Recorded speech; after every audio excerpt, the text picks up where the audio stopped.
Hello students.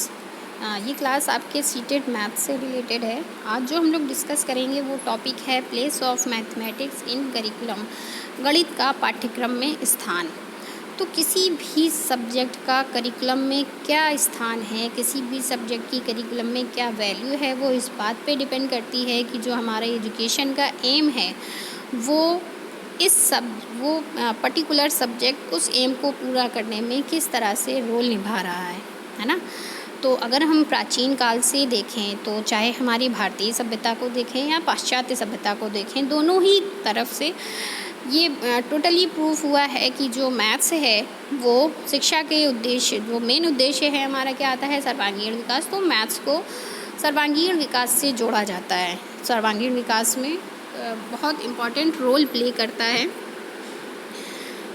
Kothari आयोग ने एक मैथ्स के से रिलेटेड बात बोली थी कि जो हमारा मैथ्स है इसको क्लास 10th तक कंपलसरी कर देना चाहिए। अनिवार्य रूप से कक्षा 10 तक गणित विषय को पढ़ाया जाना चाहिए। लेकिन अभी तक हम लोग सिर्फ और सिर्फ क्लास 8th तक इसको कंपलसरी रन कर पा रहे हैं। 9th और 10th 9th से ही कुछ बच्चे कोई ना कोई अल्टरनेट सब्जेक्ट ले लेते हैं और मैथ्स को छोड़ देते हैं। तो मैथ्स ना लेने वालों के पास कभी कदार ये रीज़न्स मिलते हैं कि मैथ्स बहुत टफ सब्जेक्ट है।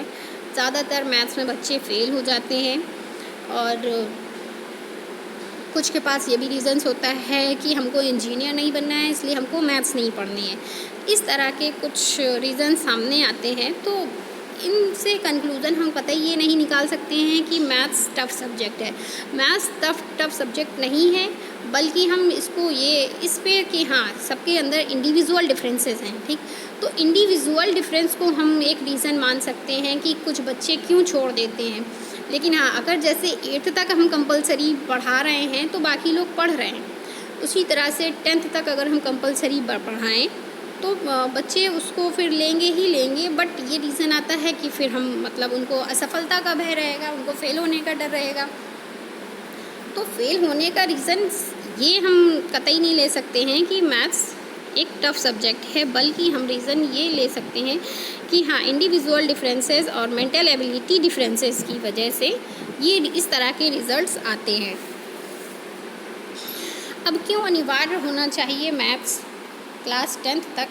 तो इसके लिए कुछ पॉइंट हैं, जैसे कि गणित मानसिक शक्तियों का विकास करती है, डेवलपमेंट ऑफ मेंटल एबिलिटीज़।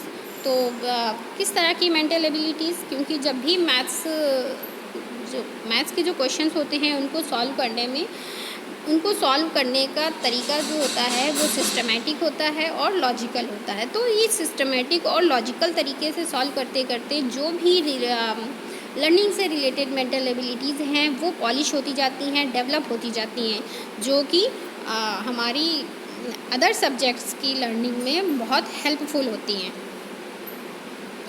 फिर अगला पॉइंट है कि जो मैथ्स है वो सभी विज्ञानों का आधार है। Maths is the base of all sciences. जितनी भी तरह की विज्ञान हैं सबके आधार में गणित ही है। गणित के अध्ययन के बिना आप साइंस के फील्ड में भी आगे नहीं बढ़ पाएंगे। गणित बहुत ज़्यादा हेल्प करती है और मतलब जो मैथमेटिकल कॉन्सेप्ट हैं, जो उसके मैकेनिज़्म है, कैलकुलेशन है, वो हर साइंस स्ट्रीम में कहीं ना कहीं आपको दिखाई देगी ही। फिर अगला है अनुसंधान गुणों का विकास। इससे रिसर्च एबिलिटीज़ डेवलप होती हैं। रिसर्च एबिलिटीज़ क्यों हमको चाहिए, कैसे डेवलप होती हैं? तो रिसर्च एबिलिटीज़ क्यों, क्योंकि जैसे मैथ्स में हमने बात की कि ये लॉजिकल होती है, सिस्टमेटिक होती है। इसमें सिस्टम जो स्टेप्स हैं हमें स्टेप वाइज ही चलना होता है और बिल्कुल एक्यूरेट काम करना होता है, और होता है ना एक एग्जैक्ट आंसर होता है इसका। तो यही सारी चीज़ें हमारे रिसर्च से रिलेटेड होती हैं। क्यों? क्योंकि रिसर्च भी इन्हीं क्वालिटीज़ पे बेस्ड होती है। तो जो मैथ्स है वो रिसर्च एबिलिटीज़ को डेवलप करने में इम्पॉर्टेंट रोल निभाती है। सो इसको अनिवार्य किया जाने का ये भी एक रीज़न हो सकता है। फिर अगला पॉइंट हो सकता है कि जो गणित है वो व्यवस्थित और नियमित काम करने की आदत का विकास करती है। Math develops systematic and regular working habit. क्यों? क्योंकि मैथ्स प्रैक्टिस मांगती है और किसी भी काम को रेगुलर करते रहने से उस तरह की हैबिट डेवलप हो जाती है जो हमको ना कि सिर्फ मैथ्स की लर्निंग करने की बल्कि अदर सब्जेक्ट की लर्निंग की भी हैबिट रेगुलर करने की आदत आ जाती है। फिर अगला पॉइंट है कि जो मैथ्स है हमारी वो डेली लाइफ में भी उपयोगी होती है। तो जो ये रीज़न था कि इंजीनियरिंग नहीं करनी है इसलिए मैथ्स नहीं पढ़नी है, तो हमें अपनी डेली लाइफ में भी हम उसको इम्प्लीकेट करते हैं। कैसे? हम डेली कुछ ना कुछ परचेज़ करते हैं तो परचेजिंग एंड सेलिंग में हम उसको मैथ्स का यूज़ होता है। जो हमें बैंक रिलेटेड कमर्शियल वर्क्स करने होते हैं उसमें हमारी मैथमेटिकल लॉजिकल हमारे नॉलेज जो है वो हमारी हेल्प करती है। उसके बाद बजटिंग का काम है। हर घर में मतलब ये चीज़ें जो हमारे रूटीन से रिलेटेड है ना, हमारी घरेलू लाइफ से रिलेटेड कि क्या बजट होना चाहिए, किसको कितना प्लेस मिलना चाहिए, किस में कितना खर्च होना चाहिए, तो ये सारी चीज़ें हैं, ये सारे पॉइंट्स हैं जो मैथ्स को हमारी डेली लाइफ के लिए भी इम्पॉर्टेंट बनाती हैं। ना कि सिर्फ हमको प्रोफेशनली डेवलप होने के लिए, ना सिर्फ इंजीनियर या टेक्नीशियन बनने के लिए, बल्कि जो अच्छी तरह से हमें डेली लाइफ में डिसीजंस लेने के लिए भी मैथ्स इम्पॉर्टेंट होती है।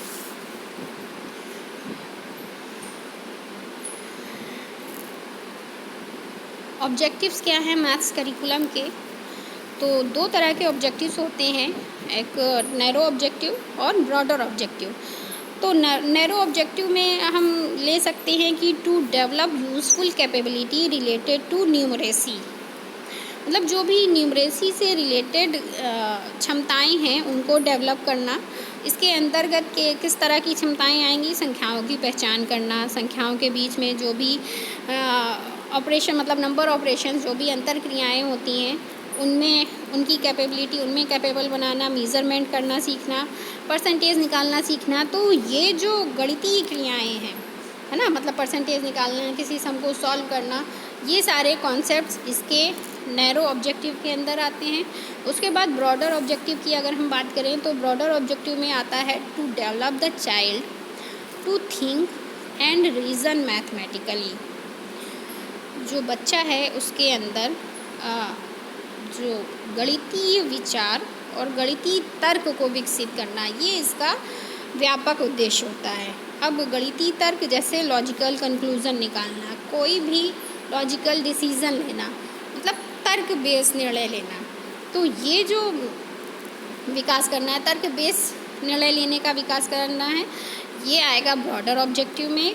और जो गणितीय क्रियाएँ करना, उसके बाद मेज़रमेंट करना, उसकी कैलकुलेशन निकालना, ये सारा आएगा इसके नैरोअर ऑब्जेक्टिव में। एनसीएफ की बात करते हैं। एनसीएफ ने क्या इम्पोर्टेंस बताई है मैथ्स की? एनसीएफ नेशनल करिकुलम फ्रेमवर्क 2005 की बात हो रही है। एनसीएफ ने इम्पोर्टेंस के से रिलेटेड 3 एस्पेक्ट बताए हैं। पहला सोशल एस्पेक्ट, दूसरा मैथमेटिकल एस्पेक्ट, तीसरा है application of mathematics. Social aspects में इस तरह की चीज़ें आती हैं जैसे हमारा रूटीन वर्क, जो भी हमने पहले डिस्कस किया है ना, परचेजिंग एंड सेलिंग हो गया, बैंक रिलेटेड वर्क्स हो गए, हमारे बजटिंग हो गई, ये सारी चीज़ें हमारी रूटीन वर्क में आ गई जो कि रिलेटेड हैं सोशल एस्पेक्ट से। उसके बाद सोशल एस्पेक्ट में दूसरा पॉइंट आता है डिसीज़न मेकिंग एबिलिटी। फिर अगला है वोकेशंस, जो भी हमारे जितने भी व्यवसाय हैं उनमें कहीं ना कहीं हमारा मैथ्स नज़र आता है कि कोई बिज़नेस है अगर, तो वो किस तरफ ग्रोथ कर रहा है, इकोनॉमिकली ग्रोथ कर रहा है या नहीं कर रहा है। तो ये सारे जो एस्पेक्ट हैं ये सोशल एस्पेक्ट में आते हैं। फिर दूसरा एस्पेक्ट है हमारा मैथमेटिकल एस्पेक्ट। इसमें पहला पॉइंट आता है सिचुएशन एनालिसिस। सिचुएशन एनालिसिस मतलब कि किसी कंडीशन से बाहर कैसे निकलें। तो मैथ्स के लिए जो मतलब क्योंकि मैथ्स की लर्निंग से जैसे अभी हमने बात की थी कि जो हमारी मानसिक शक्तियाँ हैं, हमारी मेंटल एबिलिटीज़ हैं, वो डेवलप होती हैं। तो किसी भी सिचुएशन को लॉजिकली एनालिसिस करने की जो कैपेबिलिटी है वो मैथ्स देती है हमको, और इस तरह से सिचुएशन को एनालिसिस करके हम सही रास्ता निकाल के किसी भी सिचुएशन से बाहर निकल सकते हैं। फिर मैथमेटिकल एस्पेक्ट में दूसरा ऑप्शन है, दूसरा पॉइंट है कंप्यूटेशन विथ एक्यूरेसी। मतलब अगर हम कहीं पे भी हैं, कुछ भी हम कंप्यूट कर रहे हैं, मीन्स कैलकुलेशन भी कर रहे हैं, तो उसमें एक्यूरेसी पाई जाएगी। फिर अगला है dependable estimates better and approximation. मतलब जो अनुमान लगाना है वो बहुत बेहतर तरीके से कर सकते हैं। जैसे ये अनुमान है एक प्लानिंग, जैसे किसी भी चीज़ की हम प्लानिंग कर रहे हैं, तो प्लानिंग में हमें कितना खर्च आएगा, कहाँ पे हमें जाना चाहिए, किस तरह की चीज़ों को मतलब अपने प्लान में शामिल करें हम, तो इस तरह के जो एस्टिमेशन रिलेटेड एबिलिटीज़ हैं वो इसके मैथमेटिकल एस्पेक्ट में आती हैं। फिर तीसरा एस्पेक्ट है इसका एप्लीकेशन ऑफ मैथ्स। इसका एप्लीकेशन एस्पेक्ट क्या है, तो सबसे पहले तो ये हमारी सभ्यता को प्रतिबिंबित करता है। जो मैथ्स है इसको मिरर ऑफ सिविलाइजेशन कहा जाता है। उसके बाद अगला है कि role in commerce and agriculture. जो हमारा वाणिज्य क्षेत्र है, हमारा कॉमर्शियल क्षेत्र है, उसमें और हमारे कृषि क्षेत्र में, दोनों में मैथ्स का बहुत बड़ा इम्पॉर्टेंट रोल है कॉमर्शियली कि कोई भी नेशन कितना इकोनॉमिकली ग्रोथ कर रहा है, ये मैथ्स के बिना हम कभी नहीं जान सकते हैं। उसके बाद एग्रीकल्चर अगर हम देखें तो कितने वर्ग गज का खेत है, उसमें कितनी खाद डाली जानी चाहिए, कितना पानी डाला जाए, मतलब हर चीज़ का मेज़रमेंट है। तो ये सारे मेज़रमेंट मैथ्स से रिलेटेड हैं। तो ये है इम्पॉर्टेंस ऑफ मैथ्स का एक पॉइंट। फिर अकॉर्डिंग टू एनसीएफ ने किन कंसर्न पॉइंट्स को निकाला, areas of concerns in school mathematics. तो एनसीएफ 2005 ने जब सर्वे के बाद अपनी रिपोर्ट दी, और रिपोर्ट में स्कूल मैथमेटिक्स जो भी सिनेरियो चल रहा था, उसके बाद 3 तरह के कंसर्न पॉइंट मतलब चिंतनीय विषय बताए। पहला जो बताया कि incapable of making it enjoyable. मतलब जो सिनेरियो चल रहा है वो मैथ्स को सुखद बनाने में असमर्थ है। मतलब बच्चे मैथ्स लर्निंग में इंजॉय नहीं कर पा रहे हैं। फिर दूसरा है जो करिकुलम रन हो रहा है या जो टीचिंग मेथड्स से उन बच्चों को पढ़ाया जा रहा है, वो उससे बच्चों को जो मैथ्स है वो बहुत कठिन लग रही है, बहुत डिफ़िकल्ट लग रही है, और बच्चे भयभीत हो रहे हैं, बहुत फेयरफुल हैं। तीसरा पॉइंट बताया कि उनको फीलिंग ऑफ फेल्योर से वो पूरे भरे हुए हैं, मतलब असफलता का एहसास है उनके अंदर।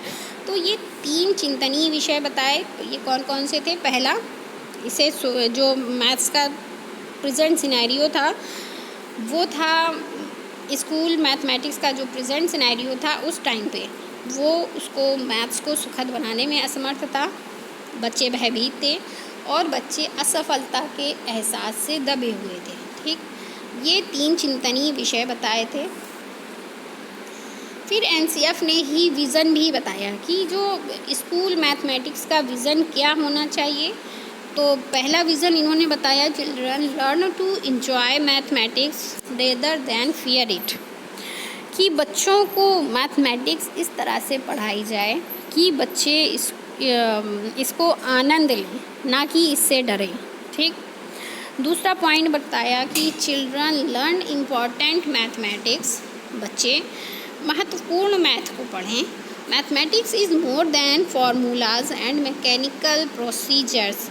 मैथमेटिक्स इन फार्मूले, इन सूत्रों और इसकी गणितीय संक्रियाओं से परे बहुत कुछ है। ठीक, ये फार्मूले और ये कैलकुलेशन तो इसका एक पार्ट है ना। हमें मेनली क्या पढ़ना है? हमें मेनली जो गणितीय क्षमताएं हैं, है ना, उनको डेवलप करना है। तो ये एनसीएफ की बात थी। अब बात करते हैं principles of formulating mathematics curriculum. क्या क्या सिद्धांत होने चाहिए उन चिंतनीय विषयों को सॉर्ट आउट करने के लिए। तो सबसे पहला सिद्धांत है हमारा लर्नर सेंटर्ड अप्रोच, मतलब जो हम कंटेंट पढ़ाया जाता है बच्चे को, वो उसी बच्चे के अकॉर्डिंग होना चाहिए, है ना। क्यों? क्योंकि बच्चे के लिए ही बना है। शिक्षण विधियाँ भी, जो भी टीचिंग मेथड्स हैं, वो भी बच्चे के लिए ही बनी है, बच्चे को ही पढ़ना है। इसकी जगह पे जो पहले अप्रोच यूज़ की जाती थी, वो यूज़ की जाती थी सब्जेक्ट सेंटर्ड अप्रोच। लेकिन NCAF 2005 की रिपोर्ट के बाद लर्नर सेंटर्ड अप्रोच को इसमें महत्व दिया जाने लगा है। फिर अगला अप्रोच है कंस्ट्रक्टिविस्ट अप्रोच, जिसको संरचनावादी उपागम भी कहते हैं। इसमें क्या होता है, इसमें बच्चे को, जो हमारा लर्नर है, उसको कंस्ट्रक्टिव इन्वायरमेंट दिया जाता है। Constructive environment in the sense कि जैसे आज आपने स्टूडेंट्स को कोई टॉपिक इंट्रोड्यूस किया है, फिर उनको इस तरह का माहौल देना है कि बच्चे कुछ ना कुछ उसको रिलेट करें, जो टॉपिक है उससे रिलेट करें, और बच्चे खुद से कुछ ना कुछ एलेबोरेट भी करें उसको, है ना। रिलेट करें, एलेबोरेट करें, और जो भी आसपास की चीज़ें हैं उससे कनेक्ट करते हुए कुछ नया बनाएं। तो इस तरह का जब होता है माहौल, तो इसको कंस्ट्रक्टिविस्ट अप्रोच कहा जाता है। फिर अगला है एक्टिविटी सेंटर्ड अप्रोच, मतलब क्रिया आधारित उपागम। तो जो मैथ्स है उसको सिर्फ थ्योरेटिकल बेस पे ना पढ़ाया जाए, कुछ ना कुछ एक्टिविटी बेस्ड उसको रूप ज़रूर दिया जाना चाहिए, जिससे जो नॉलेज है वो परमानेंट हो, उसके साथ ही साथ जो उसका एप्लीकेशन फॉर्म है वो भी बाहर निकल के आए। That's it, thank you.